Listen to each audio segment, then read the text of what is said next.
तरह से मनोगुप्ति, मन में किसी भी प्रकार के राग द्वेष का चिंतन नहीं करना, यह मन की रक्षा करना और अपने अहिंसा व्रत की रक्षा करना, इसका नाम है मनोगुप्ति।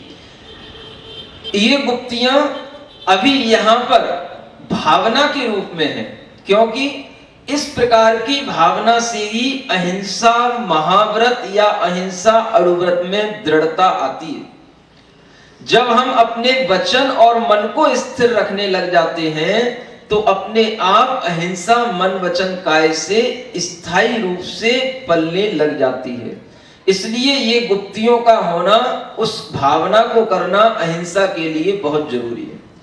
ईर्ष्या समिति, ईर्ष्या समिति का मतलब देखते हुए 4 हाथ भूमि आगे देखते हुए चलना। वह लगभग 4 हाथ का मतलब आगे 5-6 फीट हो सकता है। इतनी भूमि को सामने देखते हुए चलना, यह ईर्ष्या पथ समिति कहलाती है। जीवों की रक्षा के भाव के साथ में प्रयोजन बस भी चलना, ये नहीं कि व्यर्थ में इधर उधर टहल रहे हैं। यदि हमें कोई कार्य है तो ही हम उस कार्य के लिए किसी निमित्त से चलते हैं, तभी वह ईर्ष्या समिति के अंतर्गत आती है। आदान निक्षेपण समिति यानी कि किसी भी वस्तु को ग्रहण करना और रखना, इसमें भी हमारी प्रवृत्ति देख करके यत्नाचार पूर्वक होना, इसका नाम है आदान निक्षेपण समिति। और आलोकित पान भोजन, आलोक का अर्थ होता है सूर्य का प्रकाश। सूर्य के प्रकाश में ही हमें भोजन और पान को ग्रहण करना, अन्य किसी प्रकाश में नहीं करना, यही अहिंसा व्रत की भावना है। समझ में आ रहा है ना? आप भी यदि इस अहिंसा व्रत की भावना करें तो कुछ प्रवृत्तियां अपने अंदर समीचीन इस तरह से कर सकते हैं। अपने अंदर वह भोजन पान करने के लिए ये नहीं देखना कि यहाँ पर बहुत बड़ी बड़ी सूर्या की ट्यूबलाइट्स जल रही हैं या कोई CFL जल रही है। क्या कह रहे हैं? आलोकित पान। आलोक का मतलब कोई भी प्रकाश नहीं, सूर्य के प्रकाश को ही आलोक कहा जाता है। वही सूर्य के प्रकाश में भोजन पान करने से अहिंसा व्रत पलता है। इसलिए अहिंसा व्रत की भावना करने वालों को ये 5 भावनाएं याद रखना। क्रोध लोभ भीरित्व हास्य प्रत्याख्यानान्यनुवीचि भाषणम च पंच। आचार्य कहते हैं दूसरा व्रत जिसे हम सत्य व्रत कहते हैं, उसको पालन करने के लिए क्या भावना करना? तो कुछ चीजों का प्रत्याख्यान करना। जो बीच में प्रत्याख्यान शब्द आया है, ये सब अपने आगे आने वाले सभी शब्दों के साथ में लगाना। क्रोध का प्रत्याख्यान, सत्य बोलना है तो क्रोध सहित होकर के मत बोलो, क्योंकि क्रोध में आप सत्य से विचलित हो जाओगे। क्रोध को त्याग करके सत्य की बात करना। लोभ के साथ भी कभी सत्य नहीं बोला जा सकता। यदि आपको लोभ है कि हमारे इस सत्य को सुनकर के लोग हमें मानेंगे या नहीं मानेंगे, हमारी प्रशंसा करेंगे या नहीं करेंगे, तो इस लोभ से भी आप कभी सत्य नहीं बोल पाएंगे। इसलिए लोभ का भी त्याग करके, क्रोध का भी त्याग करके, भीरुत्व, किसी भी प्रकार का अगर डर रहता है भीतर तो भी आप सत्य नहीं बोल पाएंगे। इसलिए सत्य बोलने वाले को क्रोध का भी त्याग करना, लोभ का भी त्याग करना और भय का भी त्याग करना, निडर होकर के सत्य बोलना। हास्य प्रत्याख्यान, जब सत्य बोला जाए तो उस समय पर हास्य का भी प्रत्याख्यान हो, क्योंकि आपके सत्य बोलने के बाद में वह हास्य के साथ में यदि बोला गया है तो लोग समझेंगे कि यह तो ऐसी हंसी की बातें हैं, उन्हें वो गंभीरता से नहीं लेंगे। इसलिए उस सत्य के समय पर हास्य का भी त्याग होना, ये बहुत बड़ी बड़ी मानसिकताएं हैं और बहुत बड़े बड़े ये सत्य हैं जिन्हें आचार्यों ने अनुभूति नहीं किया है, वह भगवान सर्वज्ञ की वाणी के अनुसार लिखा हुआ है, जो भगवान सर्वज्ञ ने अपने ज्ञान में देखा। इन चीजों का प्रत्याख्यान माने त्याग के पूर्वक, इन 4 का तो त्याग और पॉजिटिव यानी कि विधि पूर्वक क्या करना, तो अनुवीची भाषणम। अनुवीची भाषण का अर्थ होता है, वीची का अर्थ होता है परंपरा या वह लहर। वीची माने वैसे होता है लहर। यानी कि जो हमारे लिए आगम की परंपरा चली आ रही है, पूर्व आचार्यों के उपदेश चले आ रहे हैं, उसी के अनुमाने अनुरूप बोलने का नाम कहलाता है अनुवीची भाषण। वही भाषण निर्वद्य यानी निर्दोष भाषण माना जाता है, जो आगम से, युक्ति से, तर्क से बाधित ना हो। ऐसे वचनों को बोलने का नाम यहां पर सत्य महाव्रत या सत्य अणुव्रत की भावना में लिया गया। अब आगे तृतीय व्रत, शून्यागार विमोचितावास परो परो धाकरण भैक्ष शुद्धि सधर्मा विसंवादा पंच।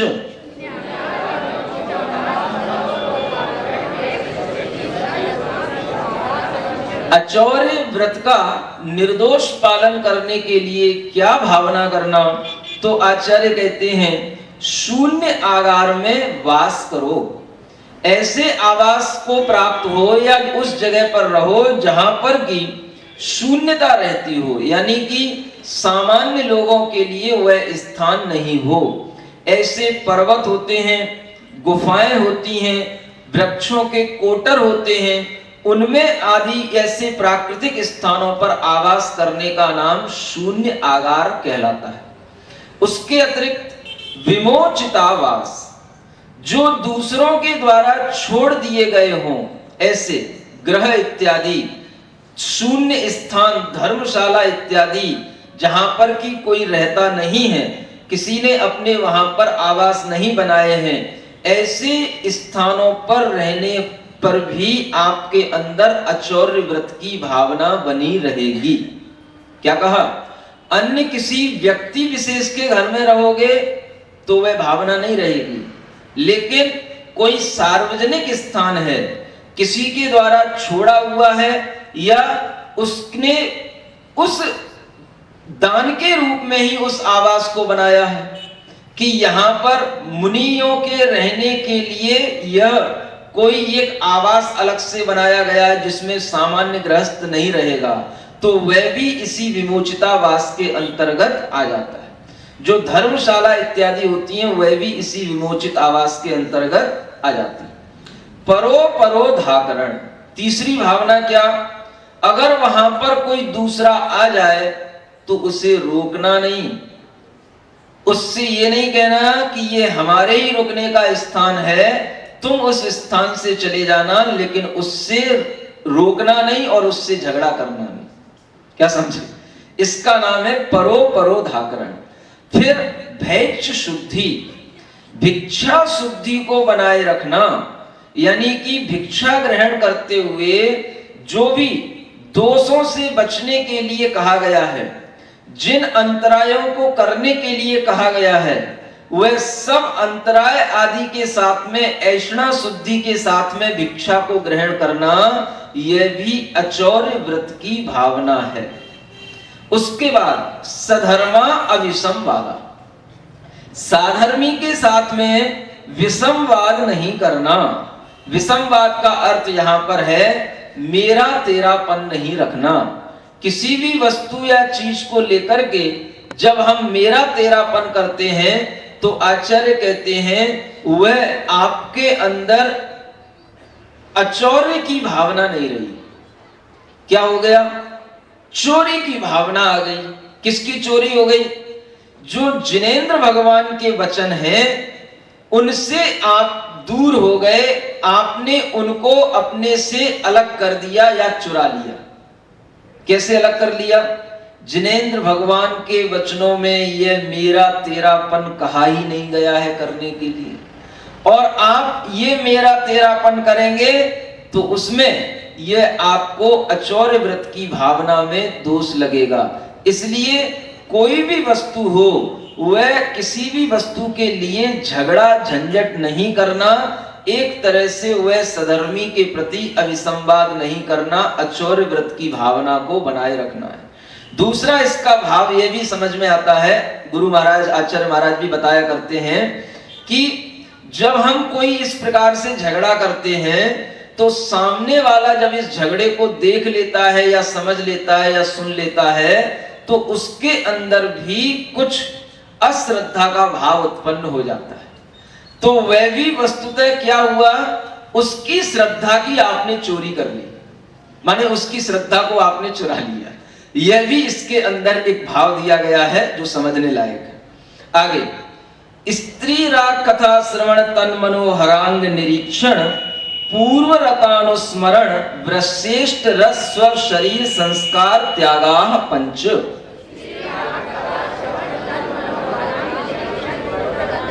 यह चतुर्थ ब्रह्मचर्य व्रत की भावना के लिए यहाँ पर बताया जा रहा है। जिन्हें ब्रह्मचर्य व्रत के लिए आगे बढ़ना हो वह, और जिन्होंने व्रत धारण कर लिए हो उनके लिए भी क्या भावना करना, तो आचार्य कहते हैं स्त्री राग कथा।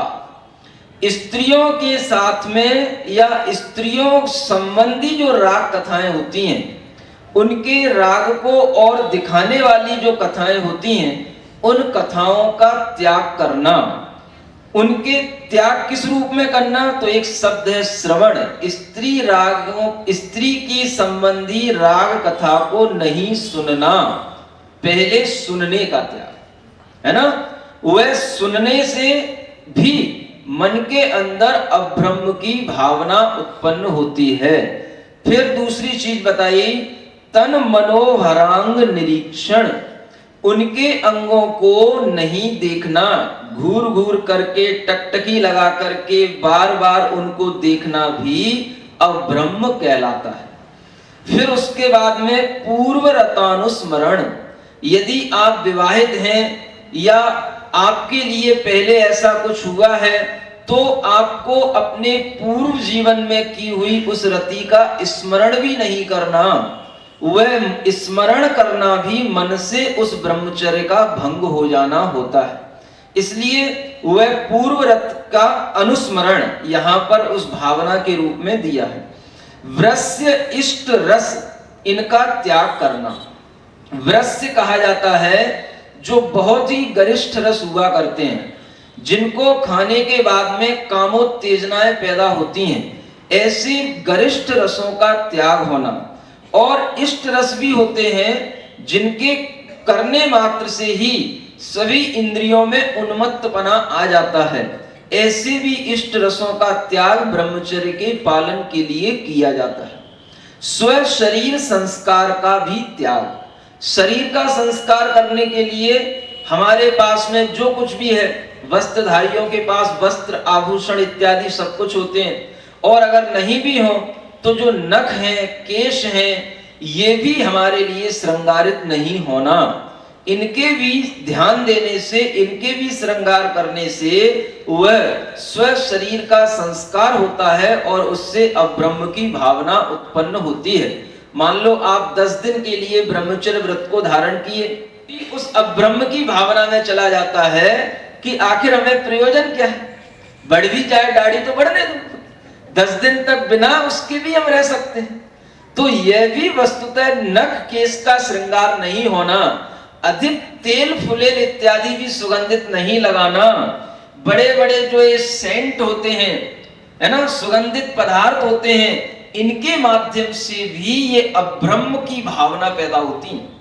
हाँ, सुगंधी से भी ऐसे ऐसे सेंट आते हैं जिनको सूंघकर के ही आपके अंदर कामोत्तेजना पैदा होने लगे। तो ऐसे तेल फुलेल सेंट इत्यादि का भी त्याग करना, इनका भी सेवन नहीं करना, ये अब्रह्म से दूर रहना और ब्रह्मचर्य की भावना के लिए बताया गया है। एक तरह से आप देखेंगे इसमें पांचों ही इंद्रिय के विषय आ चुके हैं। मनोज्ञा मनोज्ञेन्द्रिय विषय राग द्वेष वर्जनानि पंच। पांचवा अपरिग्रह व्रत होता है, उसको अकिंचन व्रत भी कहते हैं। उस व्रत की भी 5 भावनाएं हैं। जो इंद्रियों के विषय हैं वह मनोज्ञ भी होते हैं और अमनोज्ञ भी होते हैं। मनोज्ञ का अर्थ होता है मन को अच्छे लगने वाले, और अमनोज्ञ का अर्थ होता है जो मन को अच्छे नहीं लगते। ऐसे सभी प्रकार के विषयों में जो अच्छे लग रहे हैं उनमें भी राग नहीं होना, और जो अच्छे नहीं हैं उनमें भी द्वेष नहीं होना। ये जो है उस अपरिग्रह व्रत की 5 भावनाएं 5 इंद्रियों संबंधी कही जाती हैं। हिंसा, दुष्विहा, मुत्रापाया, वद्य दर्शनम। अब यहाँ पर बताया जा रहा है कि इन 5 व्रतों के करने के लिए आप कुछ और भावनाएं भी कर सकते हैं। कैसी? इन 5 भावनाओं के लिए भी और भावनाएं दी जा रही हैं। देखो, टॉनिक के पीछे और एक टॉनिक दिया जा रहा है। कैसा? आप दुनिया में देखते हैं जो हिंसा आदि कार्यों में प्रवृत्त होते हैं तो उन्हें ई माने इस लोक में भी क्या होता है, उनका सब धर्म और उनके मोक्ष की सब क्रियाएं छूट जाती हैं। और उसके अलावा उन्हें अवत्य दर्शनम, अवत्य का अर्थ होता है उन्हें अनेक प्रकार से गर्हा, उनकी निंदा होती है, उन्हें अनेक प्रकार से उनके लिए अपमान होता है। हम देखते हैं कि जो हिंसा आदि 5 पापों में प्रवृत्त होते हैं तो उनके लिए कभी ना कभी नीचा देखना पड़ता है, उनका अपमान होता है। और जब उनके वह पाप खुलते हैं तो फिर आजकल तो पहले तो ऐसा नहीं होता था जितना आजकल होने लगा। आजकल तो वह तुरंत मीडिया का विषय बनता है और वह सबसे पहले फ्रंट पेज पर, है ना, आपका फोटो आने लगेगा। तो उस समय पर आपको लगेगा कि अब क्या होगा। पहले तो उस नगर तक, उस गांव तक ही बात रहती थी, आज तो और बड़ी बात हो गई। इसलिए 5 पाप करने से पहले यह भी देख लेना कि इस लोक में हमें इसका क्या परिणाम मिलेगा और उस परिणाम को हम सहन कर भी पाएंगे या नहीं कर भी पाएंगे। उत्तेजना में, आवेश में आकर के पाप तो कर लेता है आदमी, लेकिन जब उसका फल भुगतना पड़ता है तब देखो कैसा कष्ट होता है। फांसी तक की सजा भी पाप कर्मों के कारण से मिलती है। और वह पाप जो कभी ऐसा सोच करके नहीं किए गए हो कि हमें फांसी मिल सकती है, वह फांसी तक भी उस जीवन को समाप्त करने के लिए भी वह हमारे लिए पाप कारण बन जाता है। पहले राजा लोग इस तरह से किया करते थे, आज भी न्यायपालिकाओं के माध्यम से इस तरह की सजाओं के प्रबंध हैं। तो आचार्य कहते हैं जब इस तरह से तुम्हारे लिए अपमान, निंदा, गर्हा, सजा और उन दुख फलों को भोगने को मिले तो कम से कम उन पापों को छोड़ो, ये यहाँ इस सूत्र में दर्शाया गया है। और फिर आगे कहते हैं दुःखमेव वा, और इन 5 पापों को तुम दुख ही समझो। क्या समझे? दुख ही है। एव का अर्थ होता है अब इसमें कोई भी थोड़ी सी भी कोई भी इसमें संदेह की बात नहीं है। इन 5 पापों के लिए जो कारणभूत चीजें हैं वो भी दुख है, और इनके कारण से जो आत्मा में कर्म का बंध होता है वो भी दुख है, और फिर उस कर्म का फल मिलता है वह भी दुख के रूप में ही मिलता है। इसलिए ये पूरी श्रृंखला दुख की ही है। ऐसा समझते हुए इन 5 पापों से अपने मन को विरक्त करो। मैत्री, प्रमोद, कारुण्य, माध्यस्थ्यानि च सत्व गुणादि क्लिश्यमाना विनेयेषु।